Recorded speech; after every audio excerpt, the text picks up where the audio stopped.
Hey, it's Chris, your K-pop unk, bringing you a mature perspective on K-pop, and we're back with My Week in K-pop. Today is May 10th, 2026.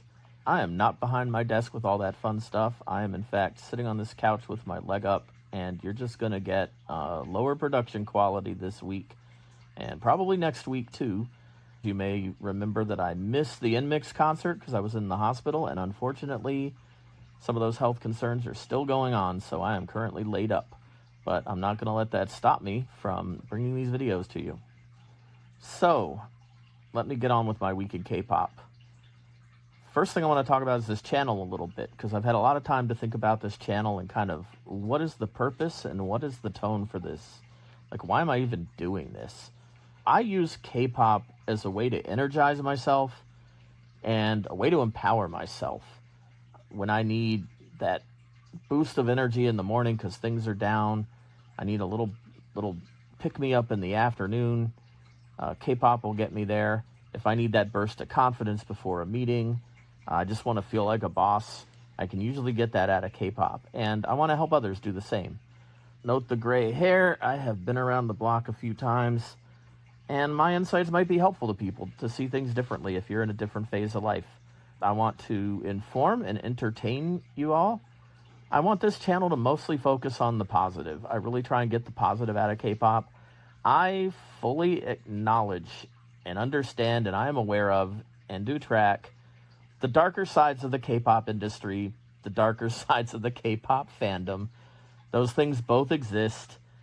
I don't want to get into these on this channel. I want to keep this channel positive and motivating. There are many other places out there if you want to get into all the rest of that stuff. But I do want to acknowledge that I do know that is a thing, and I don't want to minimize it. I just don't want to discuss that here. So, channel content. My week in K-pop. It's the thing I've kind of started with. It's kind of the backbone of the channel right now. Notice I say my week in K-pop, not the week in K-pop. This is not a news program. This is my scheduled way of capturing what I've been thinking about and watching during the week, synthesizing that, putting it together into something that makes sense and bringing it out to you guys. Now, I don't follow everybody, and I certainly don't know everything. So this is going to be slanted toward my favorites and my insights, but that's why you're coming to me, right? You can go to other people for their favorites and their insights. So no hate on those groups that I don't follow, which is honestly most of them, because there's so many groups out there. Nobody can follow everybody, right? Just because I don't follow somebody doesn't mean I hate them. My bandwidth is limited. I can track but so many groups at a time. And if I don't cover your favorite group, please don't hate on me. Hopefully you'll find something interesting here, even so. I am open to suggestions on what I'm missing. You can try and float and say, hey, you really need to check out so-and-so, and I will check them out. No promises that I'll start covering them. There's a pretty high bar at this point for making it into the list of who I'm going to cover. Like I said, because my bandwidth is so limited. And I want to do justice to those groups that I follow. I'm not going to leave this at my week in K-pop. I always have so many ideas when it comes to discussing K-pop. And in fact, I realize my best approach in the immediate term, I'm going to start with the 5 things I love about series. This does 3 things for me. It keeps it positive. It keeps any particular video focused, and it keeps it bounded to just a couple things, because left to my own means, I will just start babbling endlessly on K-pop. You end up with a big ball of spaghetti, and since I want you to eat it up, I'm going to break it into some bite-sized chunks for you. But what else? What else would you like me to cover? What would inform or entertain you? Put it in the comments, and I'll think about that and kind of add that stuff into the mix as we go. So that's enough babbling about the channel. Now let's talk about what I actually did other than thinking about the channel, about actual K-pop last week. And I want to start with the stuff that was new to me last week anyway.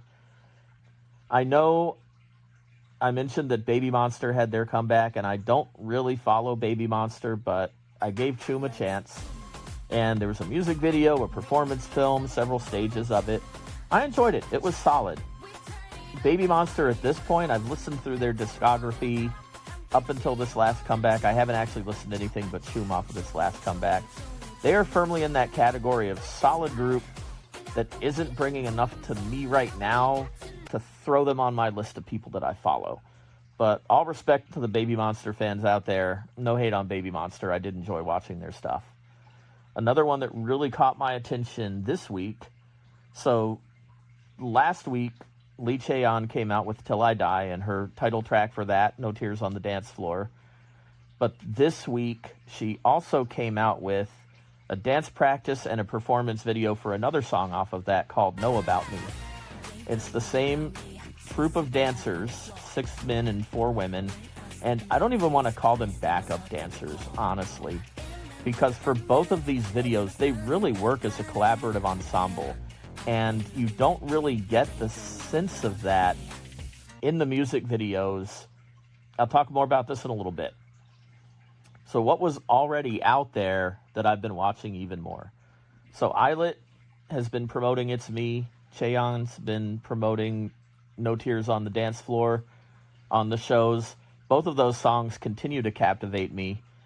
ILLIT put out an additional performance video that had Mocha, so I'm always happy to have OT5 It's Me videos out there. ILLIT also put out a performance video of It's Me where they collaborated with a bunch of young Taekwondo practitioners called the Little K-Tigers, and it's just a very little cute version of It's Me out there, featuring our young Taekwondo artists.